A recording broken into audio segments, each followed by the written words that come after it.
I am really excited to have you. I can't wait to hear your story. You have been an inspiration just to see how open you have been with your struggles and your mental health. I then saw that you were just making people's dreams come true. What a great thing to do. Like, how do you even get to that point where you just do that? That's amazing. So I just want you to tell me a little bit about how you came to that point and what made you open up in the first place about your mental health and your struggles. Well, I realized that if I'm open and honest about what I'm going through, some people they call it vulnerability.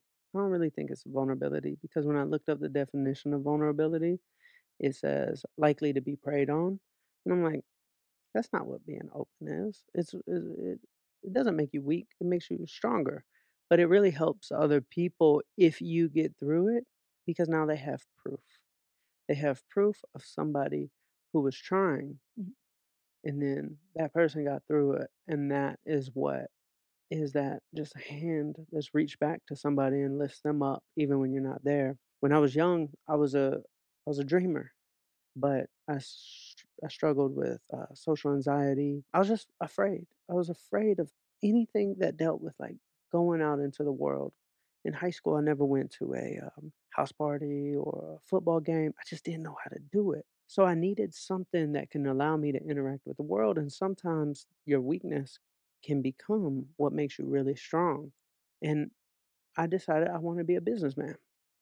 I wanted to become a businessman because I wanted to interact with people, and that was it. And so if I had a business, I can interact with people and I can feel confident about that. But that actually was the backup plan because my original dream, I wanted to be an athlete, but I was always overweight and I couldn't figure it out. I was always morbidly obese, even as a kid. And so I buried that dream.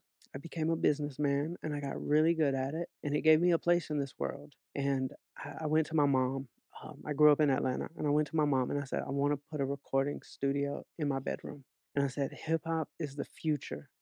And she was like, I don't know about that hip hop stuff. Were And I you was, into music before that? well, Or was be, just like a well, being in Atlanta, it's just kind of like out here in LA, it's like acting. okay. Atlanta, it's about rapping.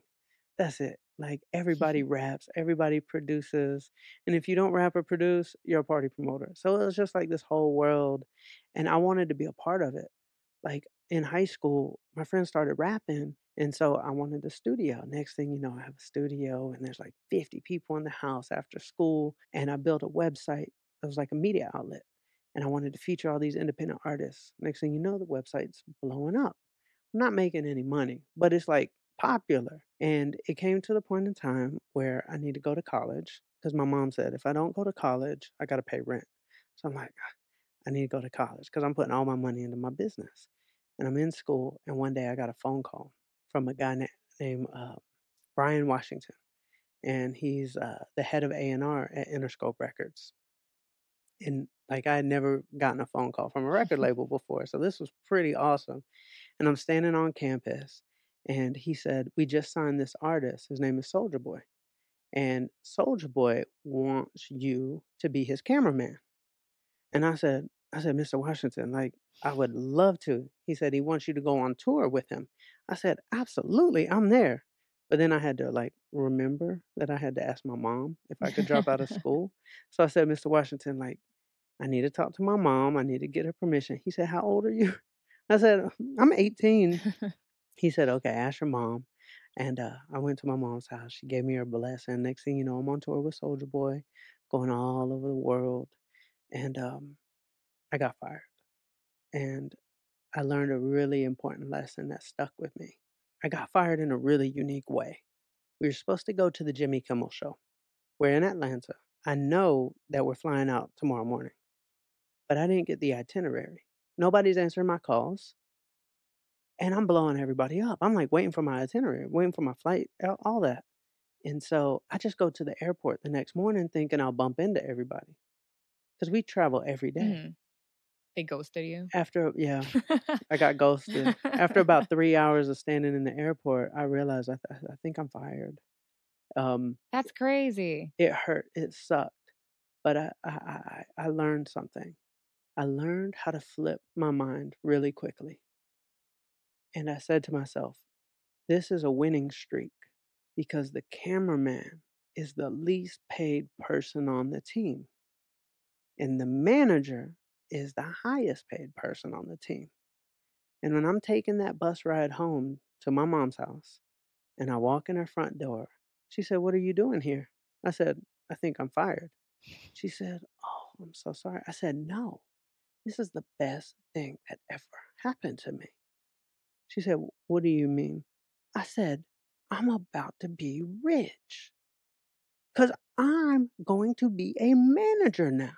Oh god. They forced me into my greatness. If I stayed the cameraman, I would have just stayed the cameraman. It's hard walking away from being a big artist cameraman, but they forced it. So now I'm a managed artist. And she said, "You seem awfully confident." I said, "I'm going to be the best." And I just looked at it as a win. Yeah, that's a way to see things. That's a great way to see things. And everything bad that's ever happened in my life has been like that. And so it gave me momentum. When you look for the wins, you get this confidence, you get this ability to see blessings when you're looking at things that are going wrong, which are normal because we're humans and humans were designed to look for things that are attacking us. Like if we're cavemen, Mm. we got to protect ourselves.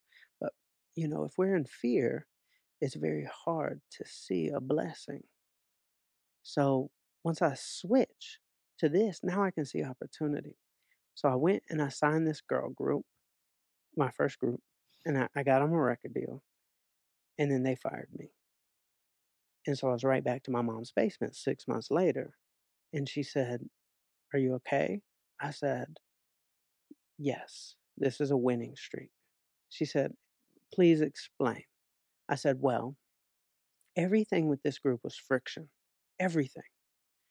I would have to travel 2 hours a day to pick them up on the north side of Atlanta. Then I drive to the other one and pick them up. Then drive to the south side of Atlanta to take them to dance practice and take them to the east side of Atlanta. And it was taking a toll on me. Like I was in the car for 8 hours a day. And my car was breaking down. I had a 1986 Plymouth Reliant K car, and the radiator went out, the transmission went out. It's just everything was wrong. And I told her, even the parents, they were frustrated. Everybody was frustrated. There was just nothing good. And I said, "This is a blessing because there was nothing about that was good. They are doing me a favor by firing me." And I signed a guy group, and it was frictionless. Everything was perfect. My car didn't break down. I'm just like, "Oh, this is what it should feel like." We started taking off, and they never fired me. And that group was called Travis Porter. Do you know Travis Porter? I Oh, believe so. okay, now, ladies. Travis Porter. So Travis Porter, we made a lot of just like dance music back in like 2008, 2009, 2010. And we took off. And I signed an artist named Two Chains and took off. And everything in my life was just effortless. And it was all those bad things that were blessings. But I didn't realize I was coming into the biggest storm of my life. I didn't sail off into the sunset. Yeah, I made lots of money and I was successful at an extremely young age. At the time, I'm maybe 24, 25, and I've got Yeah. number one artists, number one songs in the world. But I got diagnosed with a brain tumor At 24, 25, at 27. 27. Okay. We had Wow. just won a Grammy, which is not easy to do for a hip hop, artist. At the time, hip hop artists didn't win many Grammys. And I thought, wow, like this is what being on top of the world should feel like. But I was as sick as I ever was. And I was tested, my faith of how am I going to find the good in this situation? Because I'm thinking I'm at the end of my life. And I had to try really hard to find the win in it. And there was a blessing that came from it. It was my dream. Rock bottom will show you your roots. It will take you so deep that you'll start remembering things you just can't remember if you're above ground. I went so deep and I remembered what my original dream was, and it was to be an athlete. And once I remembered and I saw it, and I would close my eyes and I would see all these visions of my dream coming true. But then my reality kicks in. It's like my heart wants to say one thing, and then my head is like, Charlie, you're 28 years old. You're 300 pounds. You have a brain tumor. How would you ever make a living being an athlete? Like, that dream is stupid. What do you mean you're going to be an athlete? But I had to listen to my heart. And what did I do? I left my music business. I left my $15 million a year and I walked away to chase my dream. And I wanted to reinvent my life. I wanted a rebirth. I left my city. I left my family. I left my business. I left social media. I left everything. And I went to chase my dream. And what happened over the course of the next year and a half was miraculous. And that brain tumor became the greatest blessing in my life because I became extremely magical. I was able to manifest anything I wanted. I wanted to be a Nike athlete. That's what I wanted, even as a kid. My first stock that I ever bought, I was like a little, like, I used to save up my money and buy stocks. I bought Nike at age 8. I loved Nike. It was inspirational. I was like, I want to be a Nike athlete. I wanted to make a fan made Nike commercial. So Nike would see it and Nike would sign me. And then I'd be in commercials with LeBron James and Serena Williams. These are the conversations I'm having with myself. When I tell other people, they said, Charlie, you're delulu. You're crazy. I said, I know. But I see it when I close my eyes. They said, Charlie, we know you have a brain tumor and everything, but are you like mentally okay? I said, I'm mentally fine. This is my dream and it's going to come true. I wanted to make a fan made Nike commercial. So I started calling all my friends in Hollywood who were filmmakers. And they said, all right, Charlie, what do you want to do? I was like, Nike grade commercial. They're like, all right, you're going to need a budget of about 60,000. I was like, not paying all that for an Instagram video. I was like, I'm just going to post this on Instagram. They're like, well, what do you want? I was like, Nike grade commercial. They said, Charlie, you're going to need somebody who shoots, who edits, who owns all the equipment, who owns the anamorphic and cinematic lenses. You're going to need somebody who color grades. You're going to need somebody who scores, and you're going to need somebody who makes the Hans Zimmer type music. I said, okay, I'll find them. I'm sitting on my couch in Santa Monica. I'm writing in my notebook.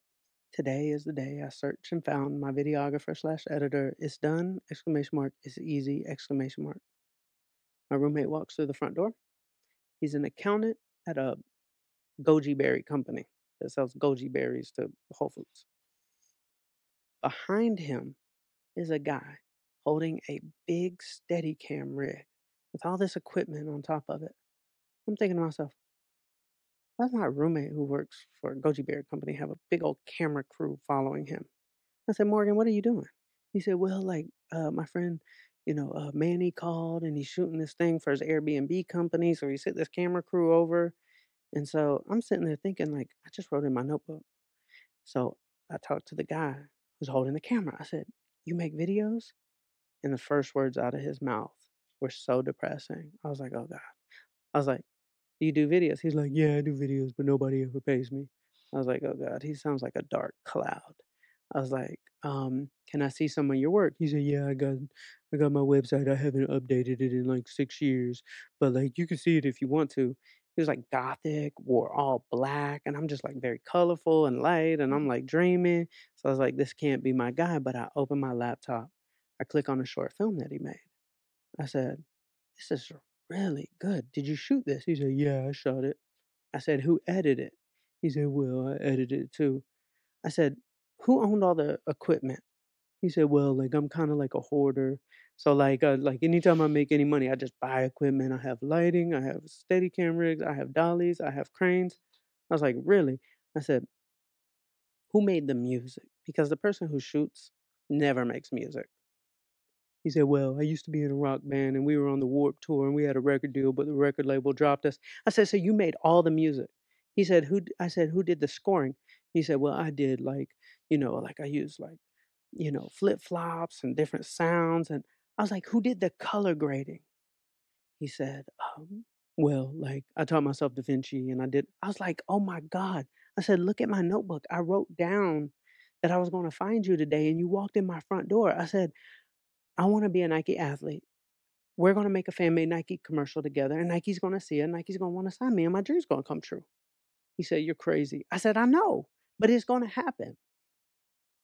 We sat down at a vegan burger restaurant and I told him my idea and I said, "How much will it cost to make this?"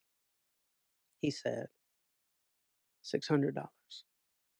I said, "Why?" Because now I'm skeptical. I'm like, "Why 600?" He said, "Well, I need to rent 1 lens.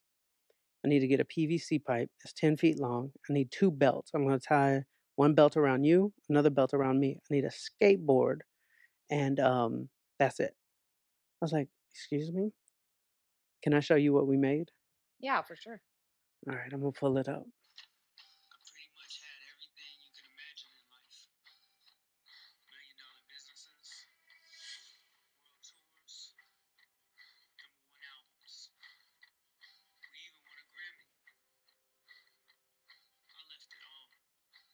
When I was 8, I had this dream that as you get older, society tells you what's realistic. You see, I wanted to be an athlete, but I was a chubby kid.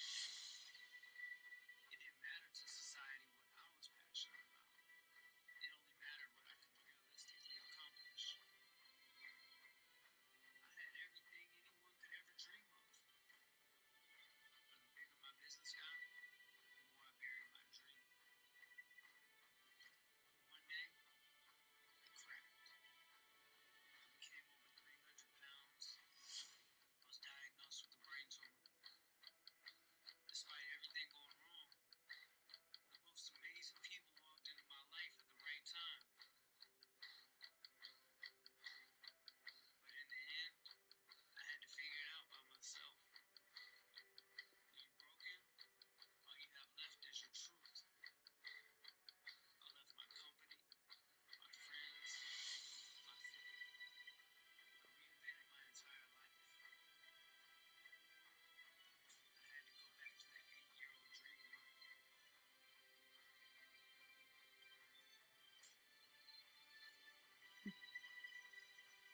be an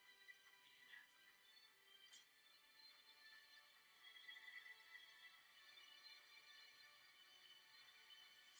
My story isn't over yet. That's crazy. Mhm. This is so good. Thank you. Did you come up with the whole idea of it? Or was it like a mix between you two? I was good at storytelling. He was good at, filmmaking, and he made the music. He was so talented, and it was divine. This wasn't me, and it wasn't him. He walked into my front door after I wrote down that I was gonna find him. When we were shooting that, remember when I handed the glasses to the little kid? Mhm. I was on the Santa Monica Pier, and I was needing a kid for this scene to kind of resemble the inner child. So this inner child is going to hand me these glasses and we're going to run to the finish line together. So I found this kid and I asked his father, I said, "Can I use you for like 30 seconds?" Real simple scene. He said, "Sure." I asked the kid what his name was. Charlie. It just, when you chase the dream, you get all the signs. I left a music empire to do something that was true.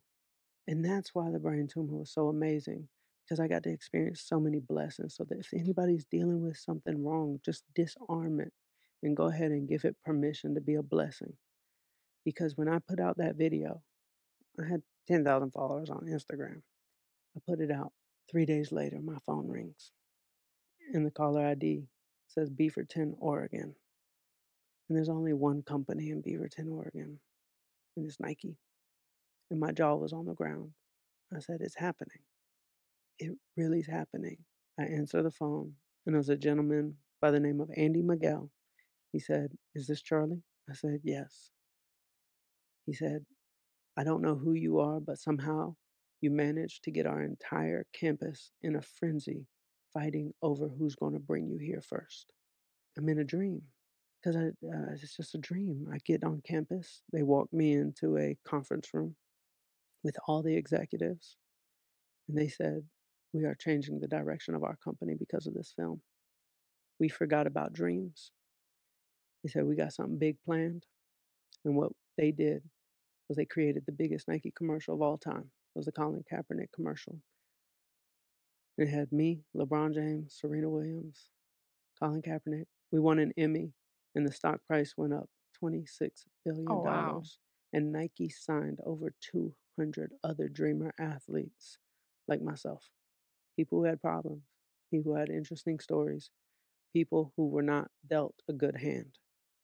That was all the proof I needed that manifestation is real, but I don't even manifestation is a beautiful word, but I don't even know if that's the word I would use because it's really what manifestation truly is, or what I truly did was I just believed it was already mine long before anybody could see it. It was kind of like a radio in a song, because right now in the air there are songs flying past us, but we can't hear them and we can't see them, but they're there. Then you have a radio. And when it's tuned to the right frequency, it takes this thing that doesn't exist, but it does because it's there. And it plays a beautiful song. It pulls it out of the air and it plays it. And all we had to do was tune to the frequency. If we're on the wrong station, all we get is static. When we don't believe, we're getting static. When we do believe, we start seeing. Some people say, if I see it, I'll believe it. I think it's the other way around. I believe it, and then I'll see it. Dedicated my life to making other people's dreams come true. And since that moment, I've made 1,500 people's dreams come true. Little kids with cancer, and just people who are struggling, homeless, or single mothers, or kids with disabilities. And What happened with your tumor? well, when I left the music industry, I completely rebirthed my life. I removed everything. I removed my city, my business, TV, social media, and I started over with food. And I asked myself one question: if you are what you eat, is what I'm eating dead or alive?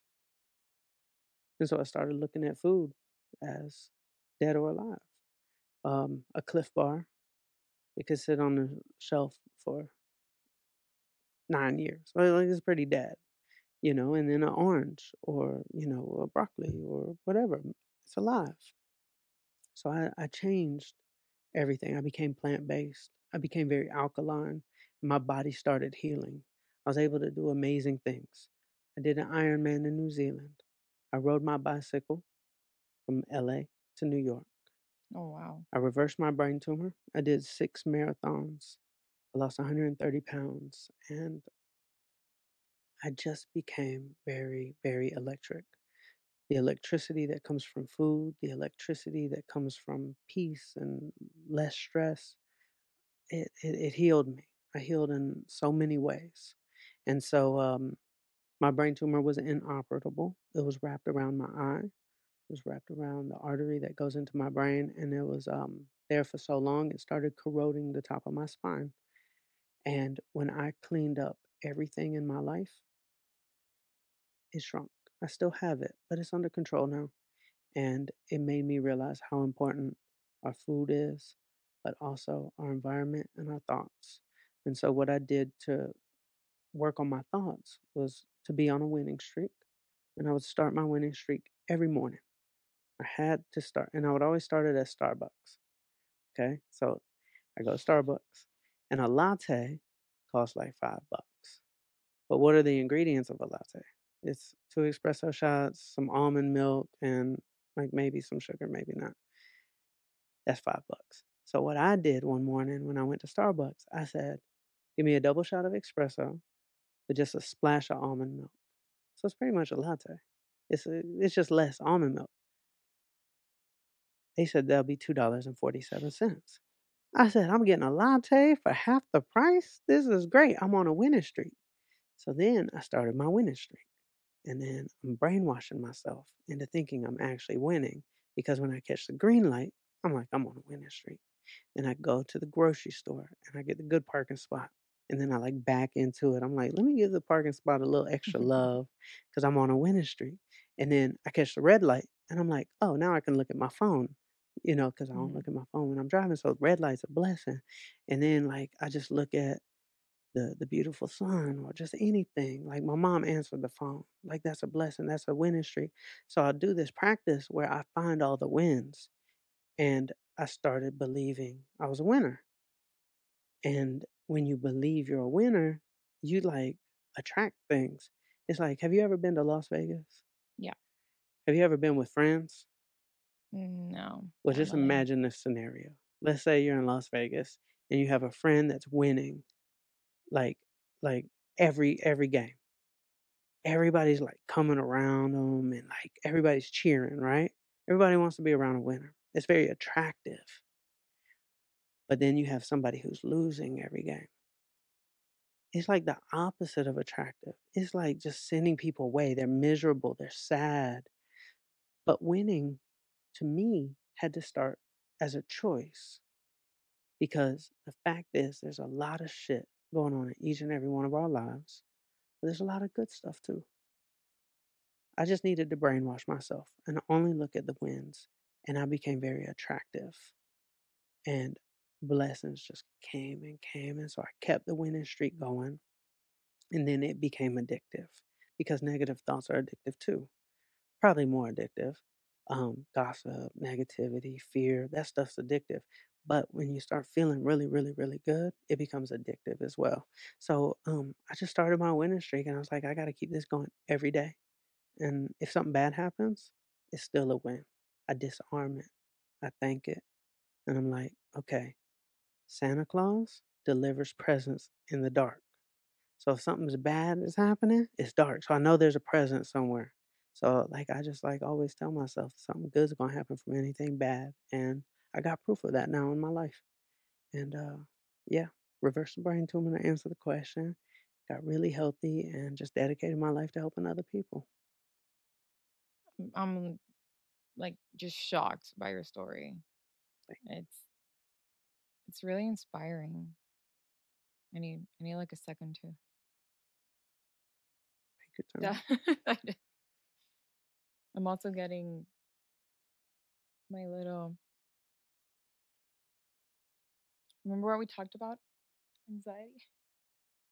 So I have this thing, Okay. and when I get really anxious, I get like anxiety attack kind of thing, Okay. and I start feeling like nauseous and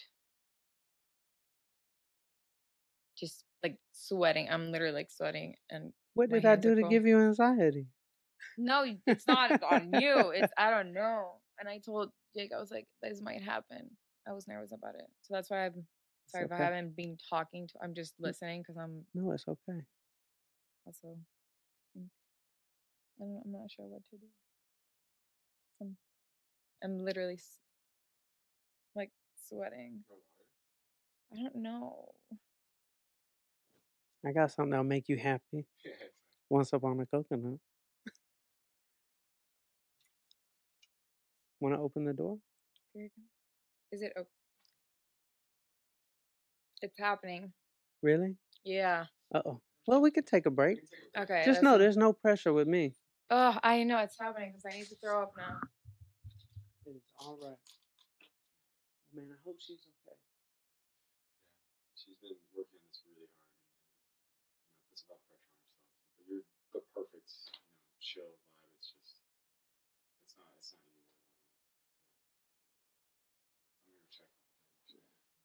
If there's anything I could do to make it easier, you let me know.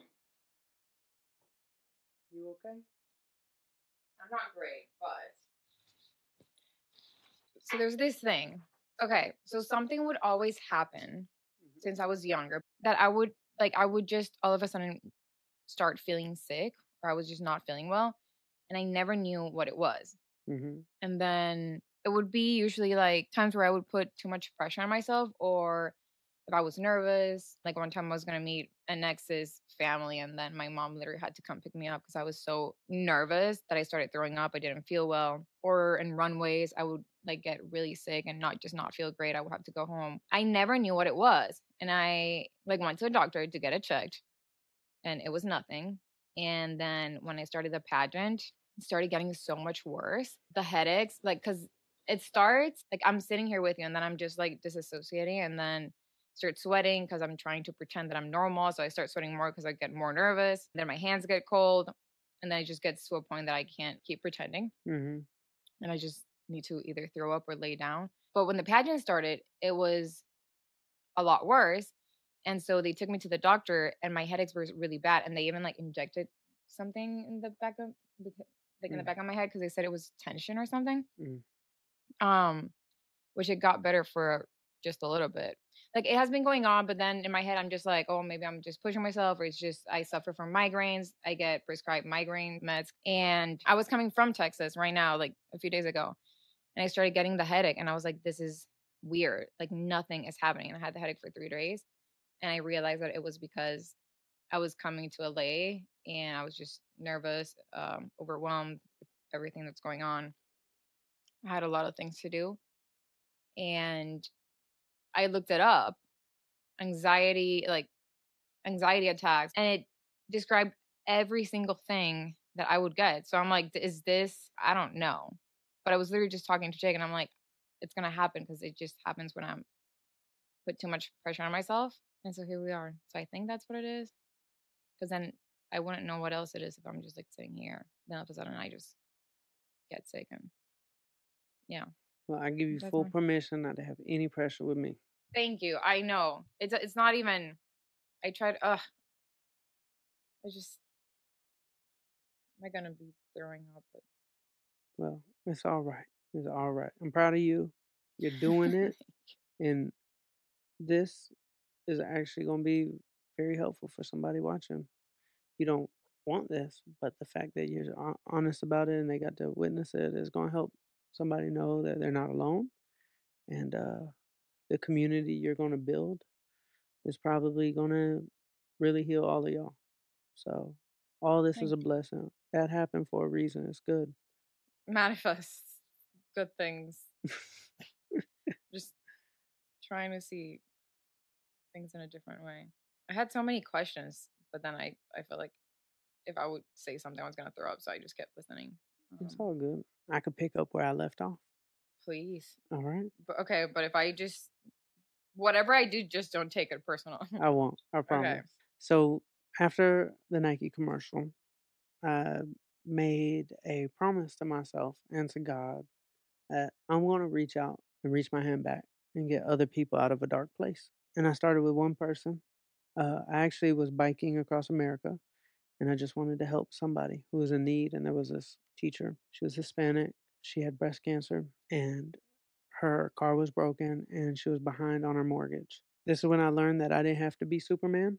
I just needed to try to find the answer because she had problems bigger than I can afford. But I just tried to make some phone calls, and I used my little platform, and I found this guy who ended up paying off her mortgage, bought her a car, billionaire guy.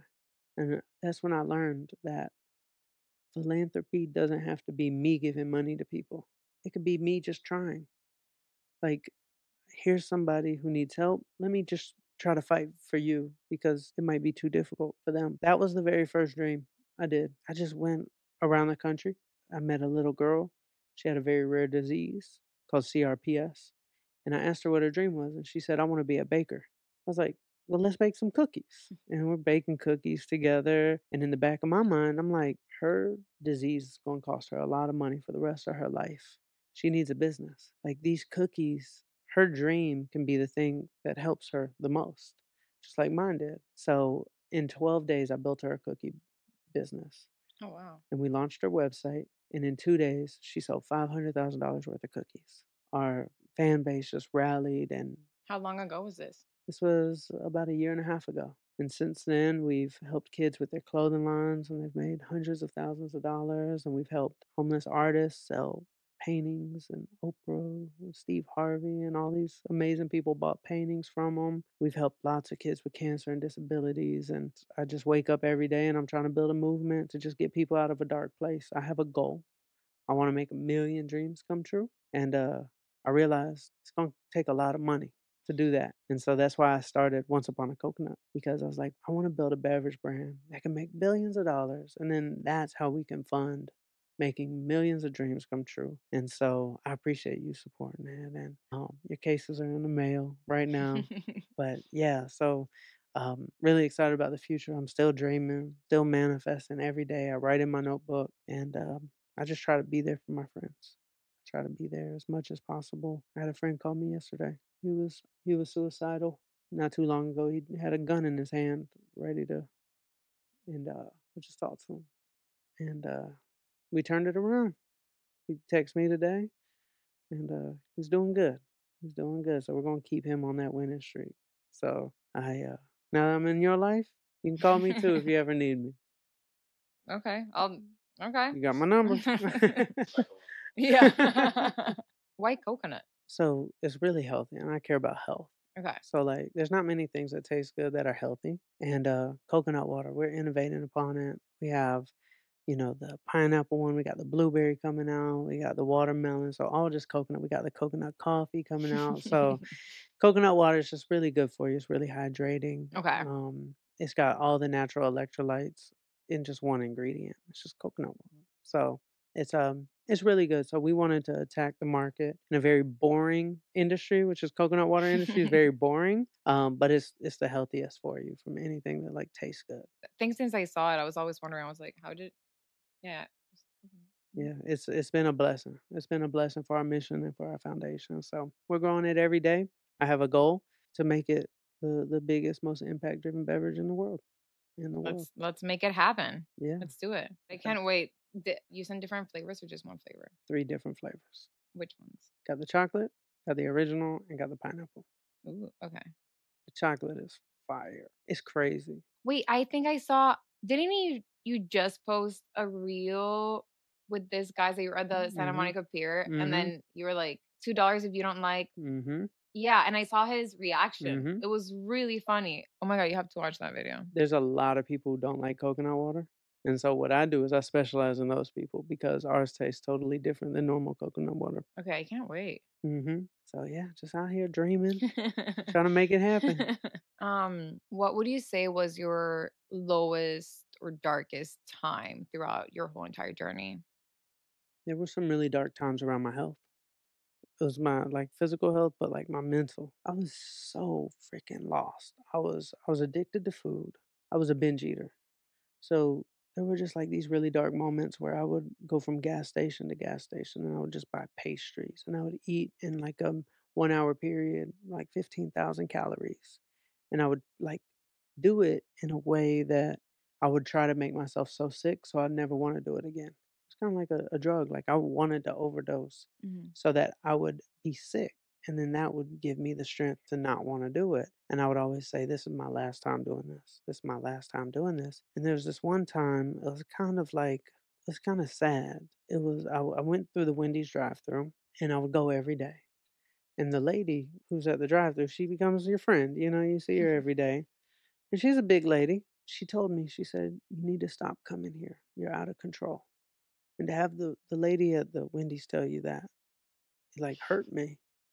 And I said like, my knee-jerk reaction was like, "Who are you to tell me, like," and she said, "You're gonna kill yourself." Oh, wow. She would see what I would order. And so, I was taken back. I had all these Baconators and Frosties and stuff in my car, and I pulled over into the parking spot, and I would always eat in my car. It's like my little hiding place. And my best friend who lived with me, she called me. She said, "Charlie, where are you at?" I said, "Oh, I'm at the studio." And she said, "Okay, I'm on my way home." I'm sitting there in the car, and like 5 minutes later, I see a black Dodge Charger pull into the Wendy's parking lot. And she drives black Dodge Charger, but this is Atlanta. There's a lot of black Dodge Chargers, so I'm like, "Oh, it's not her." And then this car pulls up right beside my car. I'm like stuffing my face. And she knows I'm supposed to be on a diet. Like everybody knows. Everybody's concerned for my health. Like I'm morbidly obese. She rolls down the window and she looks at me. And it was just like one of those like gut check moments. And she's just like, you gotta get control of yourself. And I just couldn't ever figure it out. Like business was really tough because stress would lead to food, success would lead to food. Business meetings would always be based around food. Everything was around food. And I was just so addicted, like it was a drug. That's why it was important for me to change my environment completely. I had to change everything because all the triggers, all the programming, I needed to become a new person. This wasn't working for me anymore. And all I wanted was just to have control of my thoughts because it controlled me. It was like I could eat so much but never get full ever. Like I can eat 25 cookies, 7 hamburgers, and 3 Frosties, and there's something that happens in the brain where it just doesn't get full. It just craves more, more, and more, even though my stomach's full. And so I changed everything, and it worked. I took a big leap. I changed everything, and it worked. And I recommend that to people. Don't stay in a bad situation. There's something that's causing this, and it's us. You can't just run away from it. You have to face it. But when I ran away, I actually did the work. I studied. I watched the documentaries. I read, and I made my actions my dream.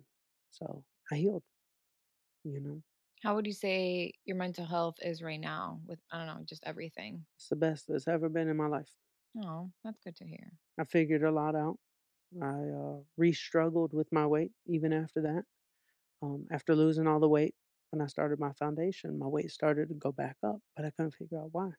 Because I was eating healthy. I was eating the same way I was eating when I lost the weight.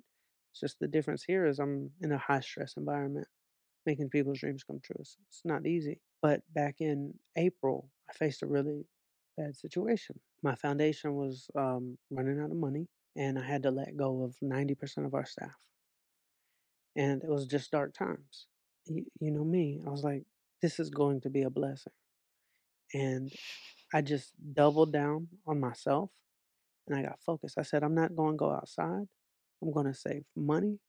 I'm going to do the work. I'm going to get focused. I'm going to wake up early. I'm going to listen to my motivational stuff and I'm going to do everybody's job myself. And I'm going to do it. And I got extremely just intensely focused. And I actually figured out my health in the midst of that. And right now, I'm in the best place I've been probably ever in my life. I've lost 30 pounds. I got 30 more to go. Business is good, dreams are going good, and my mental health is nice and stable. I uh, I moved out to a very naturist part of California, and I go in nature, and I just like made sure I got really focused and Mhm. removed all distractions, and it's really paid off. I like, I mean, I don't know if I would, like, if I will be able to put it in practice right away, but I do like when you say if something bad happens, just to see it as a blessing. I want to think that I can think like that. I don't know if I can just because my negative thoughts fully attack my head and everything's bad, but it would be so nice. Like right now, with, well, just the past few months that I've been struggling, Hmm. I'm starting the podcast. And for some reason, I've tried to stay, and I say for some reason just because it usually doesn't happen like this, but I've tried to stay really positive, and I'm like, it's gonna happen. Like if anyone tells me something negative, I doubt myself so much, but I'm like, for that's why I'm like, for some reason, I still have everything's happening for a reason, and if the last 3 months didn't happen like how they did, I wouldn't have started the podcast. So I'm like, yeah, it has been really tough. I've been in a really dark place, but because of that is that I'm like, okay, what am I going to do with my life now? Like I want to do this. There's so many other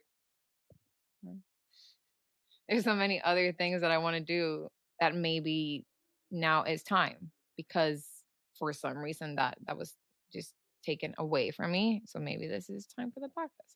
You remind me of a friend of mine. She was almost saying the same exact things you said, and this was a couple of years ago. Her name is Ashley. She's down in Florida. I'd love to connect you with her.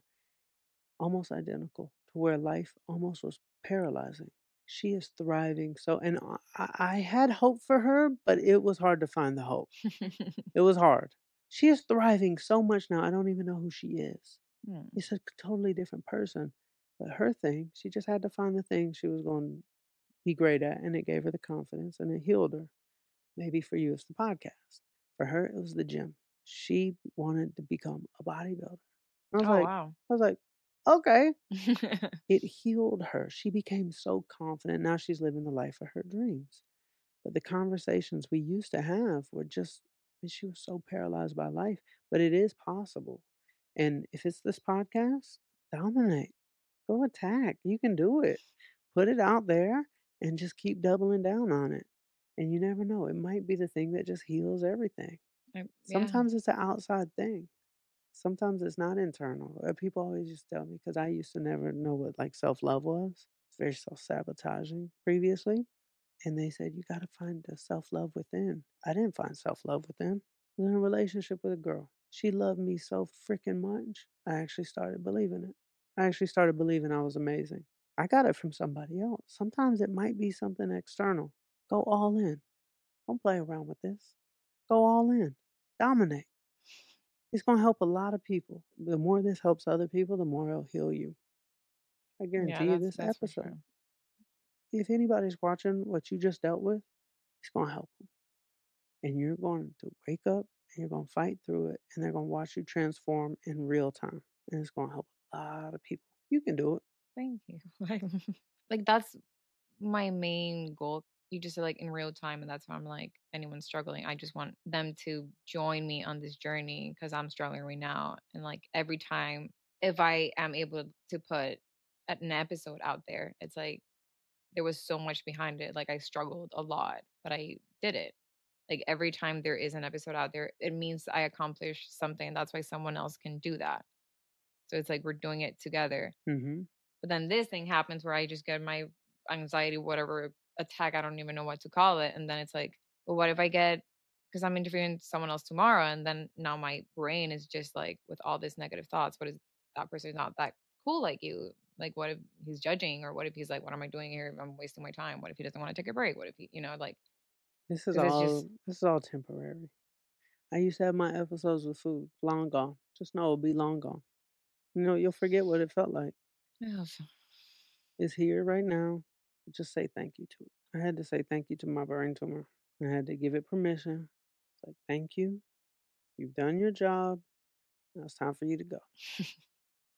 But like sincere gratitude. Just thank you. It's time for you to go. It's time for us to move on past this. And you will. It might not be like instant, but you will. I'm not worried about you. I'm not worried about you at all. Thank you. I appreciate that. I am, but I'll take it. it's it's scary. I guess it's always scary starting something new. It's supposed to be. That's true. It was scary. Me starting something new and it ended up being great. So that's the right path. And if not, then I'll just do something else, right? Why And that not? will might be the one thing. Could be. Yep. I've done a lot of different things and you find your way. How old are you? 28. 28. You're young. You're good. How old are you? 35. Really? Mhm. I would have not thought they were 35. I would have said 30. Oh, well, that's good. Good. Thank you. You're welcome. Yeah, let's try to be healthy. That's something I don't have. Healthy eating habits. Start there. That has a lot to do with the mind. I know. I'm trying, but So, I'm not really, but I am. But so, like, so if you tried a couple days of no sugar, yeah, I know. Sugar does a lot to the brain. that's my even Jake says he has never seen someone eat as much sugar as I do. I That's your answer. You got your answer right there. The thing that you won't let go of is your answer. That's it. You got it. It's not complicated. You're programmed. You're program. We are programmed, and that program enjoys the way it is. I love sugar. I have anxiety. Those are the words coming out of your mouth. Change one of them and watch what happens. You got to run experiments. You can't stay in it. So, my manager, she is used to be riddled with anxiety. like riddled, like shy, like won't Mm. look up, won't look, like look down, won't look at people in their eye, won't go outside, won't go to a meeting. She removed gluten and she removed sugar. She got her sugar from sweet potatoes and corn tortillas. Mhm. That's it. Sweet potatoes and Oh, corn wow. tortillas, so tacos, which is carbs, which is sugar, or it converts to sugar, but just a little bit, but a nice healthy source. Her anxiety went away. I'll put you on the phone with her. You can talk to her. But food healed her anxiety. Wow. Try it. It could, yeah, because 'cause I've always like, my parents have a very sweet tooth, so I've always just not have a healthy eating habits. Sometimes I eat, sometimes I don't, sometimes, and it's usually like frozen food, or like I don't cook. I'm Hmm. lazy. Um, so it could be. I never cooked either. I met this one gentleman. His name is Angelo Polly. He's now my health expert guy. He said, "Charlie, you're too busy to cook. I know your type." He said, "I'll prescribe you a meal plan where you don't have to cook more than 10 minutes every 2 days." I said, "I could do 10 minutes every 2 days. 10 minutes every 2 days. That's all I do." I'm gonna need your It's really your simple. It's really simple. I have an Instapot and I do all my sweet potatoes. I put like 6, 7 of them in there. And then I do ground turkey and I do my broccoli and I season it. Tastes pretty good. You can put a little seasoning, hot sauce or whatever on stuff to make it better, but like I keep it clean and simple, and the clarity is unbelievable. And the sensation you get from being that clean is unbelievable. I say you're in a place where you're probably really willing to try stuff because you're Mhm. probably very tired of this. Run an experiment. See what happens. You never know. Won't cost you anything. That's true. It's pretty much free. You're going to eat anyways. Might actually save some money. I don't spend much money on food anymore. I am unemployed now, so so that's a good idea. Well, you just kind of hit the what would the English saying be? Hit the spot, Hit the nail nail on the the head. head. When you said that, oh my god, I forgot what I was gonna say. What was I gonna say? Something about sugar? No. Oh, that I'm tired of this Yeah. because it's like like I was telling you earlier. It was just like I've always dealt with depression. I'm just exhausted. So maybe it is time to start making some changes. Just overall, That's where change happens. yeah, When you get so freaking fed up. It's like something's got to change. yeah. What the answer is, I don't know. But if you run enough experiments, you'll know. But you just got to run experiments. Food is amazing. It can heal so much. If it can heal a brain tumor, and for other people, it can heal anxiety. I mean, you don't know what it's going to heal inside of you. You might get aligned in ways that you just don't even know. Food is medicine. And if what you're putting in you is creating an imbalance, where do you think my brain tumor came from? There's an imbalance in how I ate. I ate like crap. I would eat this processed stuff. Sugar.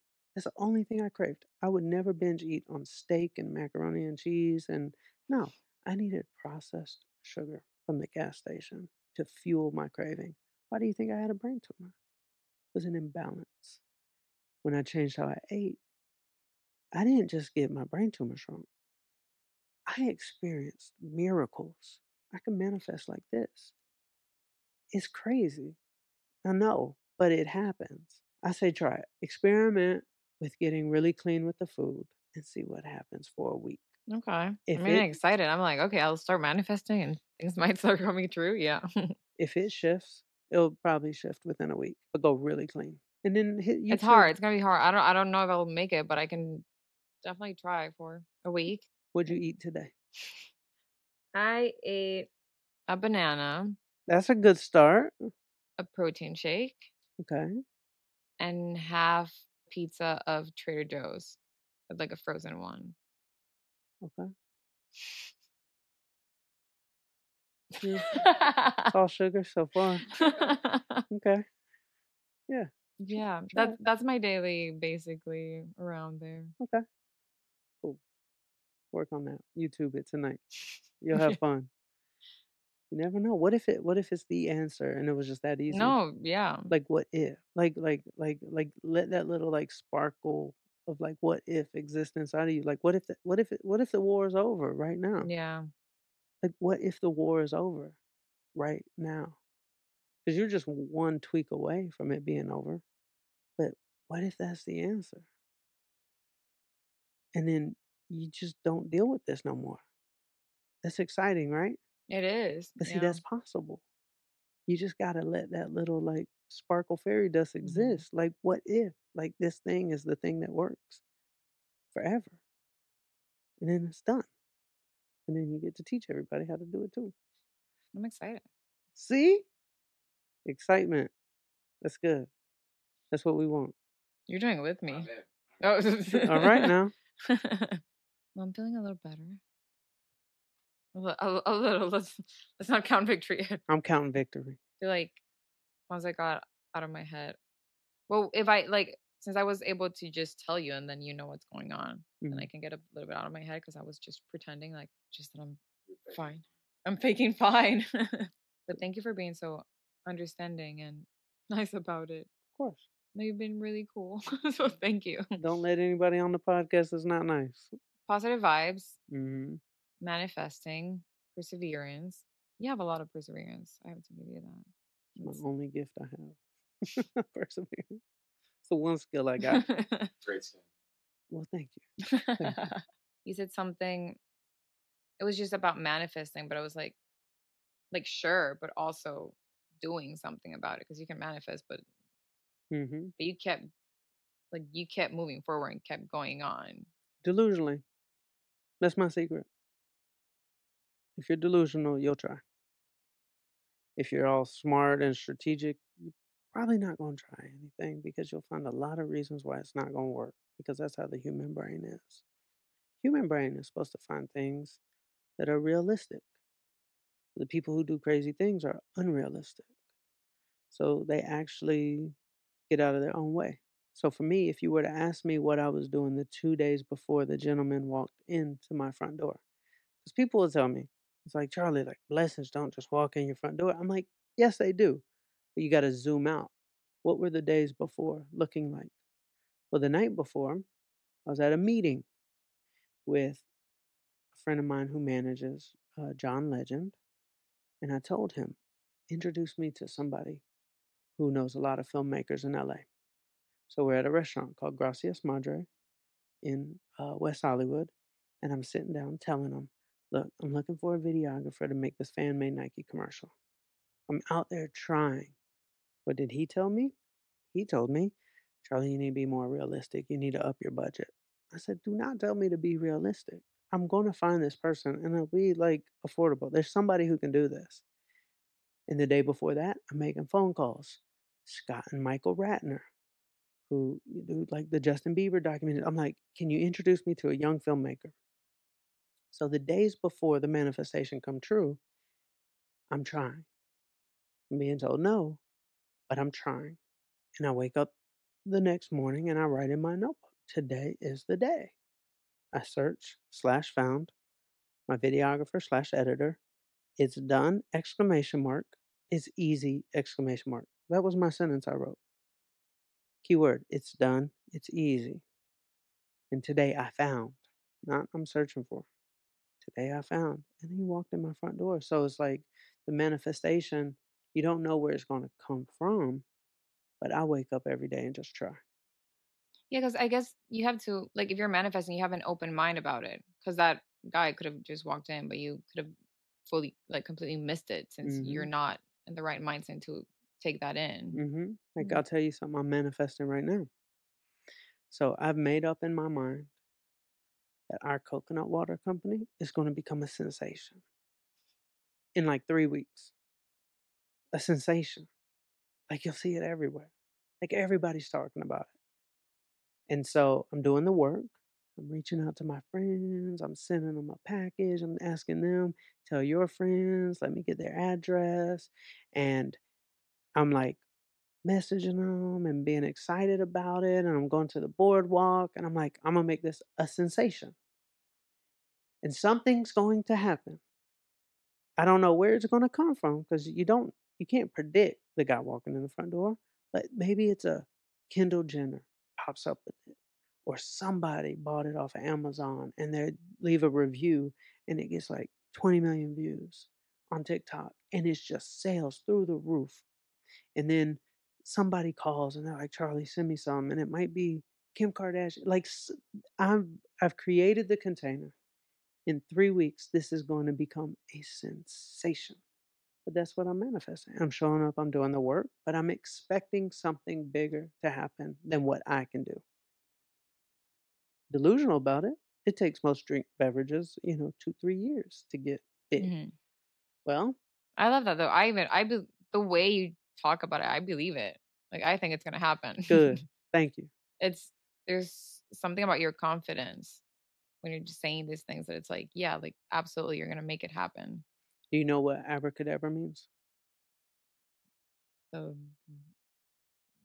poof. Mhm. Poof, yes. So it's an Aramaic word. It means, "As I speak, I create." That's the definition.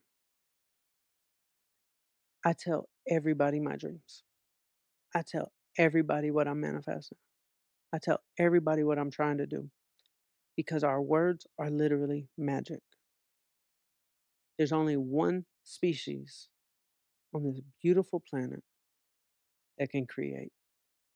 I mean, a bird can make a nest, a beaver can make a dam, but it's us. Yeah. Tell me how many species can speak. I mean, a bird can repeat something, but that's about it. There's only one species that can create. It's us. We just happen to be the one species that knows how to speak. Even in the Bible, they said first, there was the word, and then everything else followed. Like it's even in the Bible, like it's everywhere. Like we can speak abracadabra. As I speak, I create. They say, speak it into existence. Speaking is so powerful. That's why I just asked, I was like, what's your dream? Like it's just so important to just have people speak what they want. But if you can speak in a way that you can believe, like you said, I believe you. I'm speaking as if it's done because I believe it's done. And I believe it's done because when I close my eyes, I can see it. So sometimes all we got to do is just sit down, wait till we see something. Sometimes you can close your eyes and not see anything. Well, how long do you do that? Until you see something. It will come. You'll see a vision and then you'll know that's where you're supposed to go. And that's what I do. And then when I see it, I tell everybody, I start moving into action, create a little game plan, I create a little whiteboard, and I just spring into action. I do my part, but I know that the universe is my business partner. And I know I'm not doing this by myself. And I know some blessing's gonna come out of the blue. I'll tell you a story with 2 Chains. So I signed this artist. His name is Titty Boy. And I was like, we got to change the name. So we changed it to 2 Chains. And true story. And I would pass out his CDs every single day. I was the type of manager who was like the street team. Mhm. I was like, I'm going to do it myself. And people would throw the CDs on the ground. Nobody liked 2 Chains. And we were getting a little bit of momentum, just a little bit, but it was like a year had passed and it wasn't really growing. And out of nowhere, we got blessed by the most unexpected thing on planet Earth. It's BET weekend in Atlanta. All the nightclubs are packed. Diddy and T.I. are on stage at the nightclub and they get in an argument with each other. And all the phones came out and everybody's filming this like fight. Like it wasn't like a physical fight, but it was like an argument. And the DJ was trying to get people back to partying, trying to calm e everybody down, and so he played this song by 2 Chainz, Oh. but everybody's cameras are out filming the fight. Fight goes viral on the internet. Everybody's in the comments saying, "What's that song? What's that song?" 2 Chainz, 2 Chainz, 2 Chainz. Outta here. The blessing comes from the least expected place. Wow. It's my job to plant as many seeds as I can every day. And I know somebody's going to accidentally water one of them. That's not my job to water the seed. I just got to make sure I plant them. But there's going to be something out there that blesses me. You don't know where it's gonna come from, but I believe it's gonna happen. That's why I wake up and try every day because I know the blessing's coming. It makes it fun. Like, I know the blessing's coming. Like, it makes it fun to try because I know, like, "Oh, this is gonna be great." Like, it's gonna it's gonna be fun to have all my dreams come true, so let me just go ahead and do it now. It's really good to hear. I mean, I don't know how else to say, but it's really good to hear just everything you're saying. Because obviously, struggling with depression, basically, you just don't want to wake up because you're not looking forward to it. So you just rather sleep all day. Mhm. But then the way you're saying this and hearing you say this just right here in front of me, it kind of like makes me excited about life. I mean, right now, I don't Uh-oh, know. don't get excited I don't now. know. I'm like, Don't you dare get excited about life now. I don't know if tomorrow I'm gonna wake up and Yes, I'm you like, are now. Yes, you like I are. don't know, but it is exciting. Like, is this how normal people see life? Like they wake up and they're like, It's not normal. It's what needs to be normal. I wasn't like this. I was a freaking mess. I just got really blessed that I was able to get to this point, and you will too. Then you'll be sitting over here, and there's gonna be somebody over there. You'll be on somebody's podcast, and you'll be helping them. You're gonna get let's through it. manifest vision board.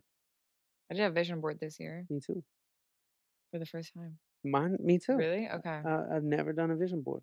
I cut out the little on Amazon. There's vision board books. I saw. Yeah, yeah, I yeah. bought a bunch of them. Yeah, I did it on Canva because I wanted nice, very specific things.